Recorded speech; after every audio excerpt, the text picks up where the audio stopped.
Pada video kali ini kita akan membahas tentang bagaimana memberikan pelayanan di toko dengan baik dan benar. Info lebih lanjut silakan simak video berikut ini.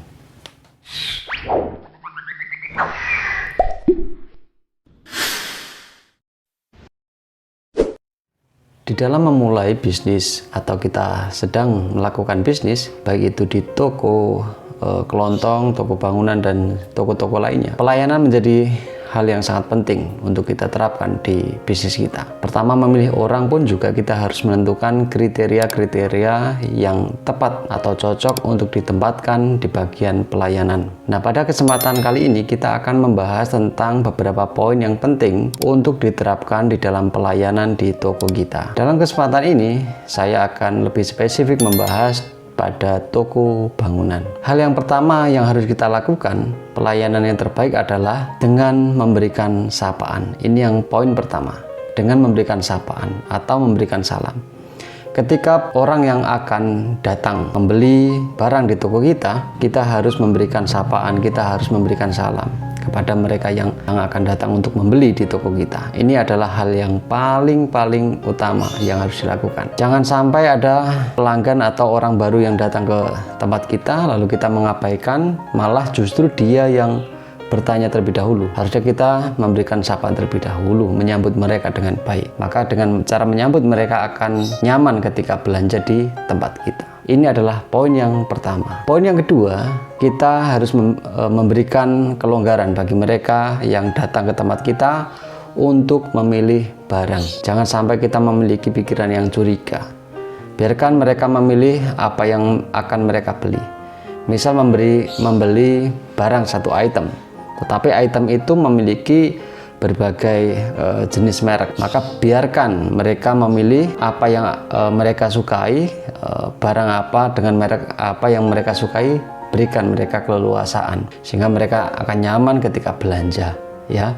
Ketika produk A kurang cocok, berikan pilihan yang lain. Nah, jadi biarkan mereka itu keliling di toko kita, bahkan kadang kita menampilkan item-item barang yang kira-kiranya unik, selalu kita tampilkan di depan, sehingga biasanya orang hanya akan membeli satu ketika dia melihat sesuatu yang dari rumah itu tidak terpikirkan.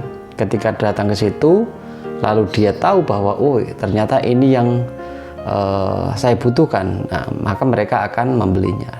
Dengan cara seperti ini akan menjadi hal yang baik di dalam pelayanan toko. Poin yang ketiga, yaitu kita boleh bertanya kepada mereka apa yang akan mereka cari, apa yang akan mereka butuhkan, sehingga kita bisa memberikan penawaran-penawaran. Misal produk terbaru, ada produk terbaru, kita berikan informasi kepada mereka sehingga mereka akan lebih senang ketika datang di tempat kita. Kita tanya apa yang dicari, lalu merek apa yang dicari, sehingga mereka akan merasakan kenyamanan ketika belanja. Kadang-kadang orang yang belanja, yang datang ke tempat kita, tahu barangnya tetapi tidak tahu namanya. Maka kita yang menjadi owner atau yang menjaga di toko itu, kita juga harus memberikan edukasi. Minimal dengan item-item barang itu kita juga bisa menjelaskan.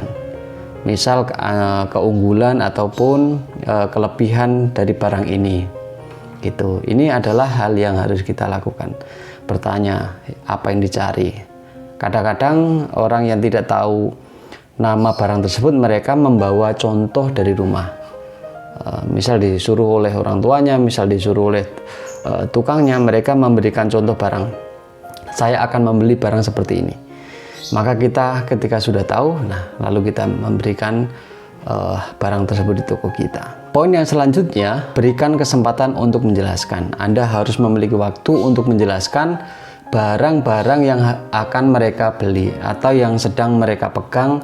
Mereka masih bingung antara membeli item A atau item B. Nah, kita di sini bisa masuk untuk menjelaskan jika barang yang A ini keunggulannya seperti ini, barang yang B keunggulannya seperti ini. Ya, jadi jangan sampai ketika ada satu transaksi kita hanya diam saja ketika dia tidak bertanya kita tidak menjelaskan, maka kita harus berusaha menjelaskan keunggulan-keunggulan barang, bahkan ada barang-barang yang terbaru atau barang-barang yang hanya ada di tempat kita harus menjelaskan apa keunggulannya.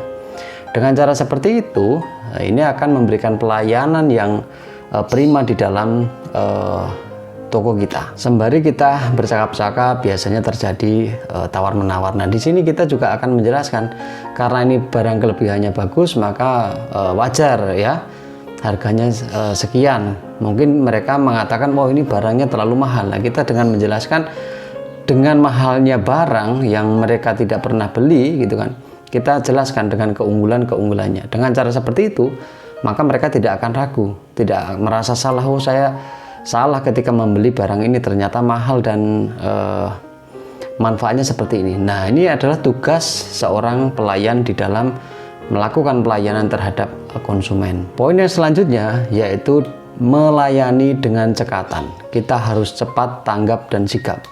Ketika seseorang datang, konsumen datang membeli barang, misal membeli banyak barang, sudah kita list barang-barang yang akan dibeli, lalu kita jangan menunggu waktu yang lama. Lalu kita ambilkan barang, kita masukkan ke plastik dan berikan ke mereka dan kasihlah notanya. Dengan pelayanan yang cepat, tepat, ini akan memberikan satu label di toko kita, yaitu pelayanannya cepat ya, pelayanannya tanggap, pelayanannya sigap. Ini memberikan modal atau membangun brand di toko kita dengan baik dan benar. Karena pelayanan ini bukan sekedar hal yang biasa, tetapi menjadi penting. Ya, kita harus melakukan pelayanan yang cepat. Ya, cepatnya ini juga terukur, tidak hanya asal cepat tetapi endingnya salah. Nah, ini menjadi penting teman-teman sekalian.